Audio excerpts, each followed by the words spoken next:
Welcome back to the IHSN Roundtable. We are live from El Rey, and it is time now for our Black Cat Antiques and Collectibles Legend of the Game segment. And first, let me say this, first of all, you guys, Rick, and, well, not you, it's more Tim than you, so sorry. Rick and Tim have been doing a bang-up job every week bringing in guys who have just really are legends of the game in this community, and we're certainly joined by another one here tonight, former Oneida player Ray Porter. And Ray, I'll leave it up to you whether you want to tell how old you are or not, but you are definitely the oldest legend of the game that we've had on so far this season. But thank you for joining us, and let's talk some Oneida football from back in the day. Well, that goes way back. I think I'm the oldest person in Scott County, of course that goes. Yeah, it's just totally different than football is nowadays. I tell the kids at the school, it's just all different. A lot of it's rocket science to me now. But back then it was just pretty normal. You just played, and I was telling some of the boys the other day that you get blood on you on the game now, they pull you out. Mm-hmm. When I was playing, if you didn't have blood on you, you're probably sitting on the bench. Well, since you brought that up, tell us about the injury that you had in a game once, about your hand. I've told that story so many times, but it's still good memories to me. But we were, Dennis Sexton was the tight end when I played, and Johnny Akers was the tight end on the other side. And this one play, I think, was playing, I believe it was Jenks, Sunbride, I can't remember. Anyway, I went back for a pass. It was Denny's turn. He went up and made a inside slant. And I got back, took my steps back, and looked over. He was locked up. He had a guy right on him. And Johnny was stuck at the line, still bullfighting with his block. So I had to salt and pepper it. I just had to eat it, which he did lots of times then. I took off around the corner and got past 2 or 3 guys and juked them and got past them. Some kid come in from behind me and hit me. And it was a huge lineman, big kid in the line. And holding the ball, I fell down, and it broke these 2 fingers, just pushed them plumb back, and it hurt like the dickens. So Coach knew something was wrong. He come running over there and said, "What happened?" I said, "Well, my fingers is hurting real bad." And he tried to move them, and I was squalling when he did. The doctor on the field came out there and looked, and he said, "I think they're broken." I said, "Oh, man, it was hurting, but there goes my game. I couldn't stand it to be out of the game."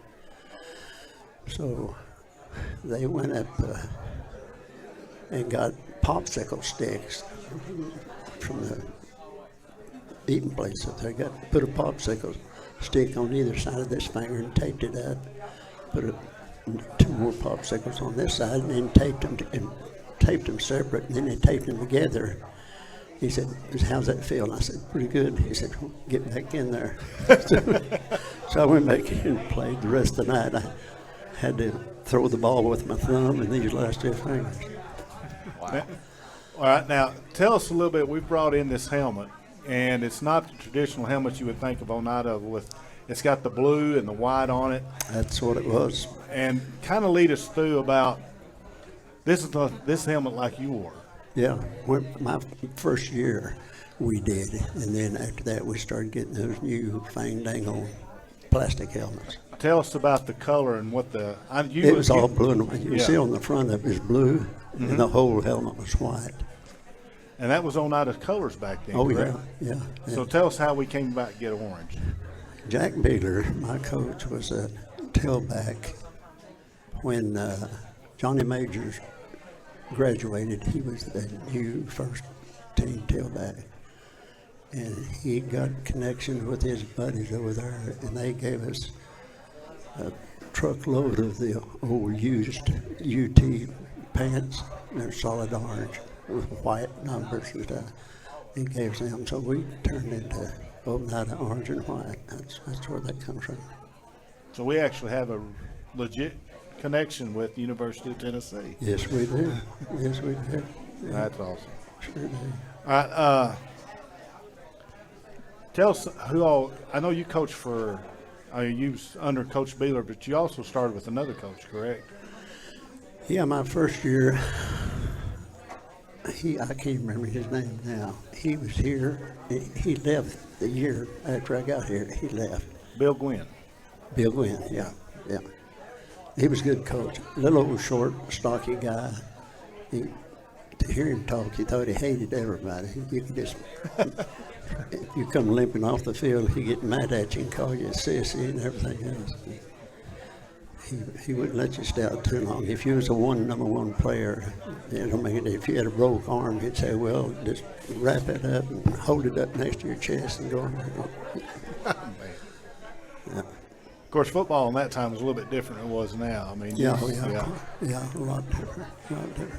Now, talking about Coach Beeler, he ended up being one of the most prominent coaches in the history of Oneida. Yeah. And he came in your sophomore year, correct? And by your senior year, y'all had a tremendous season your senior year.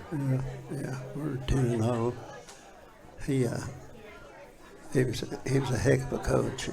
I can remember a story on him that I will always remember.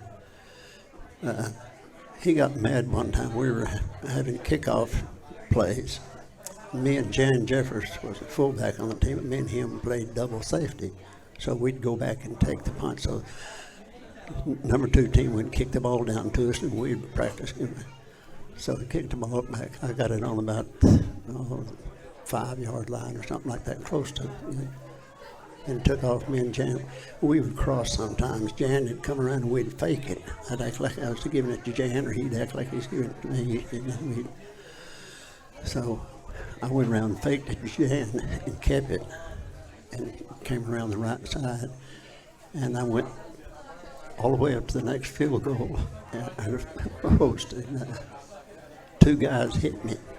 2 guys tried to tackle me and just kind of rubbed their arms by me or something. And I got up there. Beeler come up and said, "You mean to tell me you can't run the length of this field without somebody touching you?" I said, "No, sir. And I don't think anybody can." He said, "Give me the damn ball and get back down there."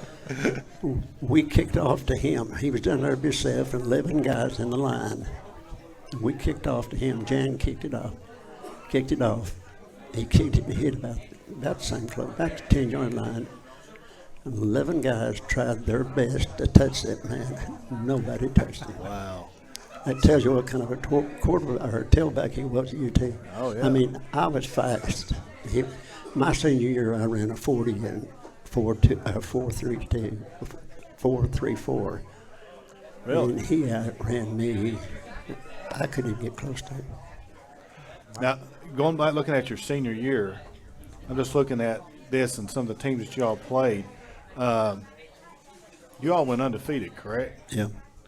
And if I'm not mistaken, when you made it to a bowl game, I believe that was the first postseason game in Oneida history. It's 1956, played in the JC Bowl. Is that correct? Yeah. Yeah. And throughout the year, how many shutouts? I think it's 1, 2, 3, 4, 5, 6, 7, 8. 8 shutouts. We had 8, yeah. 8 shutouts. So not only was you good offensively, defense was outstanding. Oh, we had it super. Yeah, really, I think defense is better than offense most of the time, all those games. Yeah. So tell us a little bit about that JC Bowl. I think y'all played Kingston in that one. Is that correct? Yep. Played Kingston. It was unreal. They was a super team. They were the best I can remember, because I was a little short, 5'8", 184-pound quarterbacks. Everybody looked big to me. But they had a huge line. Their line was as big as a college. I think they kind of cheated, though. It was back in them days. You'd line up, and 2 years later, you'd line up to same team, and they would be men on the other side. I mean, they had full beards. Come to find out, they had gone to the service, to the Army or something, and got kicked out of the Army or whatever, couldn't make it. And when they got back, they suit them up. They still had eligibility, and so they could. They suit them up. It didn't make any difference if they was 20 years old. Right. They didn't have enough players. You couldn't get enough players in, so they'd suit up. Somebody just got out of the Army or something for a year and got kicked out, so they'd give them uniform so they could make a team out of it and play. We played against a lot of guys that were men. Yeah, I think it was 1969 when the TSSAAs formed and started putting some rules in, and that was – I know my dad played for Harrison Chilhowie one year, and that was a Baptist academy, and you had guys that were studying to be pastors up in their 30s playing high school football. Now I've heard you mention Jan Jeffers, and I've heard you mention Johnny Akers. There is no way that you played with those guys. Those guys are old men. Yeah, I know they are. Tell them looking at them. Now, Johnny was a junior my senior year, and Dennis was a sophomore. Both those guys they're just, if you got it, especially Dennis Sexton, if you got it in his neighborhood, he would catch it. We were playing Coalfield, I think, up here one night, and it's my senior year. And people around here that know the field where it drops off on that north end, it was nothing but a briar patch. It wasn't them trees up there like this now. It's just a briar patch. It just fell off. Well, Dennis had a pattern to make, and he got out and got hooked up, but he spun around on the guy and got to the outside. And when I seen that, I was about ready to get hit. When I seen that, I slung that thing over. And I thought it was going to go over his head. He got right at the edge of that and jumped up and caught it. And just as he caught it, he just went out of sight. Nobody knew where he went. In a few minutes, he come crawling back up out of there, holding the football up, and his arms was bleeding from the bars. He went through the bar patch. He hung onto that ball. No fence back then. I mean, back in them days, I used to tell these kids that when I played, it was all gas. No brakes. No brakes whatsoever. You got brakes, you run the hills. Coach will put you in there to run hills. Hey, Ray, let me ask you this, because all of my life I have heard a story of how if you were to dig into Dr. Emmy Thompson Field, you would find – no, I'm sorry. I'm not – go ahead. I looked at your cheat sheet to see if you were going to mention that. Go ahead. Oh, yeah. Because I want to know the answer to that. I've always wondered about that. There's a story, and you were around when this took place, is my understanding, how Dr. Emmy Thompson Field, what was there before it was a football field, and what's actually still there? Well, it's still there. A bunch of old cars and trucks and stuff. Yeah, it's under that field that's over there now. Yeah. That was used as sort of filler, so they didn't have to bring as much dirt and stuff. Yep. You couldn't steal nobody's dirt around there. It's everybody's houses. So we hauled some in. Some of the guys, they got some guys that was old log trucks and everything, and they'd haul stuff in there. And we had back then, everybody usually burnt coal to warm their houses. Now, big old. He would go in there and get those guys to haul dirt in. So they started getting a bunch of old trucks and cars, just anything. We filled that up. It's still there. The thing I know about Ray is that he's been a fixture on the Oneida sideline, I guess, ever since your playing days. You've been there in some capacity for every coach, no matter what. Well, I have, but I was gone. I went, when I left, I went in the Air Force. I played 4 years in the Air Force. And actually, I played about 6 more years, like semi-pro. That's for guys that ain't good enough to make pro. They get to play semi-pro. It was playing football, so I took it. And it was just, when I got back home, I didn't know that there was a new school in town. And my brother Brad told me when I got back here, he said, "You know, they built a new school here." I said, "Where?" He said, "Over by Huntsville." I said, "Oh, really?" I thought, "Well, that's great." So now Oneida and Huntsville can join up, and we can wind up being a number 4, number 5 school. He said, "No, no, it's just all Huntsville. We still got Oneida." I said, "Oneida, they're not joining Oneida?" He said, "No." Oh, man. But it really surprised me. I still wish that they'd have done that when they built that school over there at Scott High. I wish they'd put us all together. We'd be a lot better team right now. It was this close to happening. It was this close to happening. And then some individual egos got in the way of that. Yeah. We have a lot of that around here. Yeah. Before we get in trouble, I'm going to switch. Of course, Ray, we appreciate you bringing this helmet in, and that's a lot of history. Also, you brought something else for us, and if I can get Greg to kind of zoom in on this, if you'll hold this up, you have brought your playbook from 1953. And if you want to hold that up to where they can kind of maybe see that a little bit. That is a 28 sweep. Is that what? Yeah, 28 sweep. We ran a T and a split T formation, and we had that was when the single wing was just going out, but we kept 3 old single wing plays in case if we got behind, we could use that and hurt people and still make a few points. So what's one of your favorite plays out of that playbook that you'd like to run? 24 and 43. Can you find that for us in there? Well, if I have my glasses, I can. So that is from March 1953. Go 31 through, counter, they're right here somewhere. 29 sweep, 25 counter, 46 counter. So back in March, Game pass plays in here.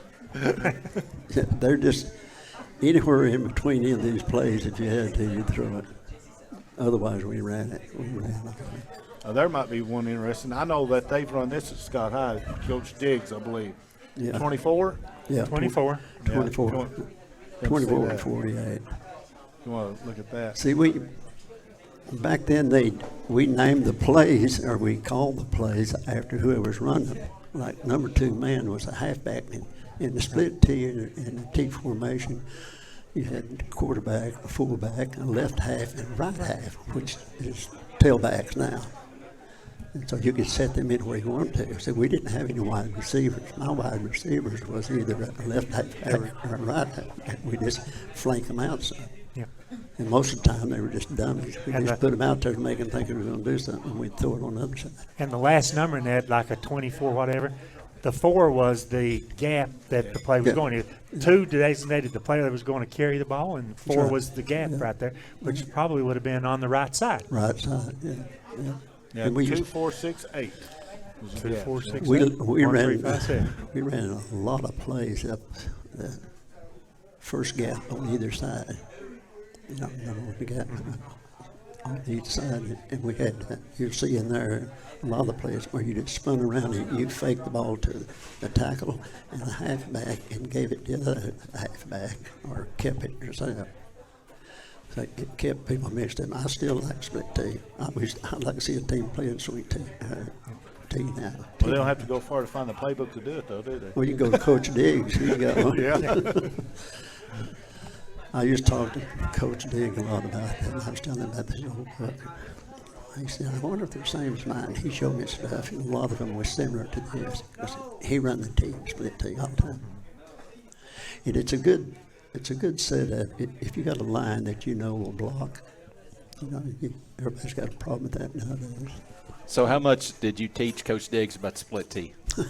Nothing. Nothing. He had his own stuff. He used some of this, but he would add his little taste to it. Now, you mentioned that you played in the Air Force. I wasn't aware of that. So you played for the Air Force? Yeah. Okay. Played 4 years. So tell us a little bit about that. I mean, We ain't got enough time. We got lots of we got time. we got about 20 minutes. Oh, it's just the same thing. The transition, it's unreal. I told these kids, it's like coming from the eighth grade and being a freshman. And it changes when you leave high school and go to a bigger team, to a higher set. It was all different for me. I was still 5'9", I think, at the time, still about 180-some pounds. And I wanted to play quarterback. I played quarterback, I played tailback, or safety and defense. And so that's what I knew. It's what I loved. And I had the speed for it. So I tried to talk to the coach when we first started. I don't think they do that. They had like 3 quarterbacks in there. One of them had played 2 years already for them. And I said, you don't think I can play quarterback? No, I don't think so, Porter. He said, no. I'm going to take your speed and use that speed and run me the tailback. I said, that's okay. I like to do that too. I kept after one day. He said, if you want to try a few passes and stuff, he'd never seen me pass or anything. I couldn't pass a long ball, but I could real short 30-yarder. I could put it wrong on it. And I knew it. I said, it's not bragging. I said, I'm confident in what I do, and I've done it for 4 years. So I throw the ball. He said, well, if you want to, go ahead and run a player. So I ran, I think, 6th place that first week. And the next week, he put me in a quarterback, and he had a guy up there 6'4", about, I don't know, 190 or something like that. Good kid, fast kid. But they put me in and left me in there. It's still just all football. You know, I don't think about size. Mm-hmm. My dad, my coach taught me that. Football ain't about size, it's about heart. If you got the heart for it, it don't make a difference how big you are or how little you are. If you want to play, you'll play. Give them 100%, and you'll play. So let me show my ignorance a little bit. If you go back to the 1950s, late 1950s, was it the way it is now? Did the service academies play what we would call Power 5 teams now, like Notre Dame and Tennessee and teams like that? And what's a game that stood out to you during your time at Air Force? Well, they were pretty much the same. Everyone we played against pretty much the same thing. We played against different bases, and they were all of us about the same thing. In those years, right? Every base had football teams, they had baseball teams, they had basketball teams, soccer, and I mean they had a real schedule going around. Yeah, they had boxing, wrestling, they had everything. Yeah. That's the first time I've seen. They were talking about playing soccer. I said, what's soccer? From where I come from, you go beat on each other. What they do, just put 2 guys together and see who wins or what. He said, I was ready to go. I said, that sounded pretty good.